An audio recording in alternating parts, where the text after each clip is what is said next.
नमस्कार श्रोते हो, रेडिओ जयंतच्या आनंदी कट्ट्यावर मी अनुराधा आपण सर्वांचं मनपूर्वक स्वागत करते. श्रोते हो, एक फार छान विचार वाचनात आला, तो तुमच्याशी शेअर करते आज. मासे पकडल्यानंतर जाळं दुमडणाऱ्या मच्छीमाराला तुम्ही कधी बघितलंय का? त्यावेळेस मासे पकडणाऱ्याला त्या जाळीच्या बाहेर मोठा मासा दिसला तरी तो मासे पकडणारा परत जाळं पाण्यात फेकत नाही.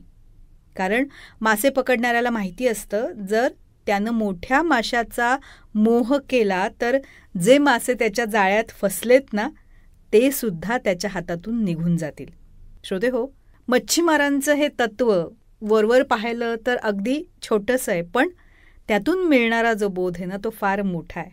म्हणजेच काय, आपल्या आयुष्यामध्ये आपल्याला ज्या गोष्टी मिळाल्या आहेत ना, ज्या गोष्टी आपल्याजवळ आहेत, त्या गोष्टी सोडून अजून इतर गोष्टींचा हव्यास आपण धरला आणि त्या पाठीमागे जर आपण गेलो तर जे आपल्याकडे आहे त्याचा सुद्धा उपभोग आपल्याला घेता येत नाही.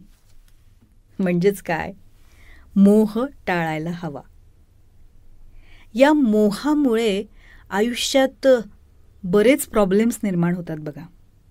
जरा विचार करा या मोहाविषयी. आणि या मोहामुळे नेमकी काय काय संकटं येऊ शकतात याचाही त्याबरोबर विचार करा. आणि मग हा संपूर्ण विचार केल्यानंतर मनोबोध होतो तो असा की आयुष्य जर सुखाने जगायचं असेल, समाधानानं व्यतीत करायचं असेल तर मोह टाळायला हवा. पटतंय ना? तेव्हा श्रोते हो, हा होता आनंदी कट्ट्यावरचा आजचा सुंदर विचार. तुम्हाला तो कसा वाटला याविषयीची तुमची कमेंट बॉक्समध्ये नक्की लिहा.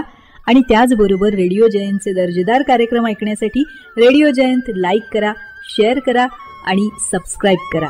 रेडिओ जयंतचं सबस्क्रिप्शन फ्री आहे. आणि त्याचबरोबर नोटिफिकेशनसाठी बेल आयकॉनवर क्लिक करायला सुद्धा विसरू नका.